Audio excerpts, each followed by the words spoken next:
Hello, everyone. My name is Jack Reedinger, and over the past several weeks, I've been speaking with many alumni about their experiences when they were here at the University of Akron and now that they are in the professional world. Today, I'm here with James Hardy. James, thank you for sitting down with me.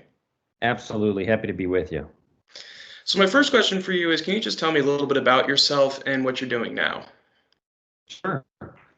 So, born and raised in Akron, Ohio, grew up in West Hill, just west of downtown Akron. Went to the Akron Public Schools, graduated from Firestone High School, and then matriculated to the University of Akron. When I got there, I wasn't quite sure what I wanted to do, but I'd always had an interest in public service and found a home at the Bliss Institute and never looked back. So, graduated from the University of Akron and the Bliss Institute with a degree in political science and criminal justice. Ultimately, got a master's degree in public health from Kent State University, and sort of my career, I've been in and out of the public sector, but I am now deputy mayor at the city of Akron. Awesome. So, you talked a little bit about how you were born and raised in Akron and you went to Akron, but what made you decide to attend the university and then to study politics? Sure. So, as I said, I really always had an interest in public service. I had an interest in public policy. So I thought about a couple different avenues that could be good fits for that.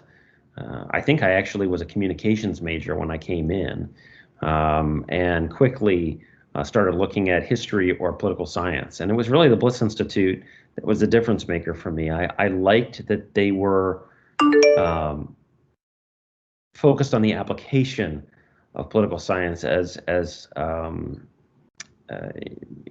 not the academic study, perhaps. And so I really wanted to get my hands dirty. I wanted to get involved. I wanted to make change. And so the Bliss Institute offered that opportunity. And the 4 years that I spent both as a student and as an employee, I worked at the Bliss Institute as a student. And so all of those experiences really shaped who I am today and provided a great launch pad for my career.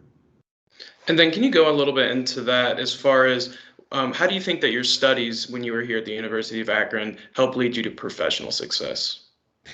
So I think one of the things that I received from my education at the Bliss Institute, which is sorely needed today, is the fact that I had professors from all different political stripes, but I had classmates from both political parties, and some that were even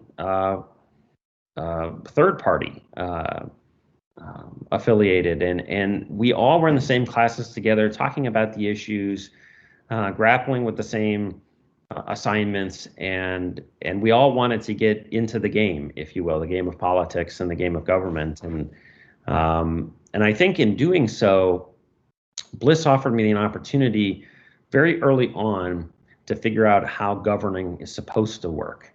Whether it was intentional or not, that's what I took from it. And so, there's a big difference between running for office and being in the office and actually having to make decisions that affect the lives of people day to day.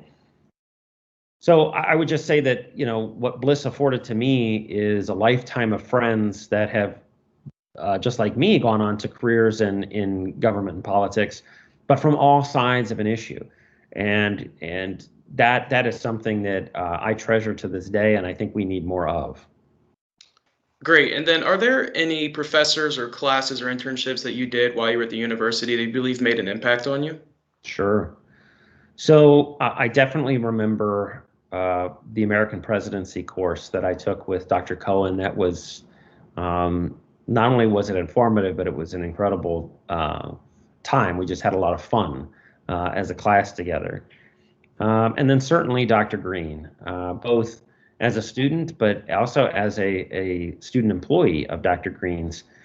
I was able to ask questions for 4 years of him that I'm not sure every student gets the opportunity to do so in his classes, just because there he was obviously pulled in lots of different directions. And I learned such a great deal from Dr. Green, again, about approaching issues from a standpoint of getting things done as opposed to being right. And I think that is something that I definitely took away from my time at Bliss, that that there's a great deal of gratification that can come from accomplishment, from moving an issue forward, from gaining consensus on something important and getting something big done, as opposed to standing on a soapbox all the time. There are times in which that's necessary, but it's not something that is always conducive to making change happen. And so I think that all the professors had there, Dr. Banks and constitutional law was another one that really challenged me in ways I had never experienced before, and pushed my understanding and my assumptions about the law and how it's applied within policy. So I think all of those things taken together really, again, formed my view of the world and still help me to this day. And looking back on your time, is there one or two specific memories that you have that you consider some of the best memories that you made during your time at the University of Akron? So one that comes to mind instantaneously is I ran for office while I was a student at Bliss. I ran for the Akron City School Board and won, and that would not have been possible without all the student and staff support that I received and encouragement. I remember we had a field team like none other on election day, out at every polling location, greeting, passing out literature, talking to voters. It was the college Democrats, the college Republicans, it was everybody, and we were all out there together. And it was, no matter what I do in my career, that would always be a bright memory for me. And again, would not have been possible without the camaraderie built at the Bliss Institute. Awesome. And then my last question for you here is, what would you say to someone that's currently studying political science or to someone that is considering going into politics? I would say that, again, governing is very different than running.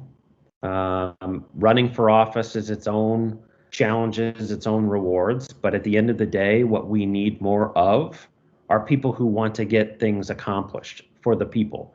Not for the extremes, the 20% on either end of the spectrum, but for the 60% in the middle that are working really hard every day, expecting us in public service to do a good job and get along and function.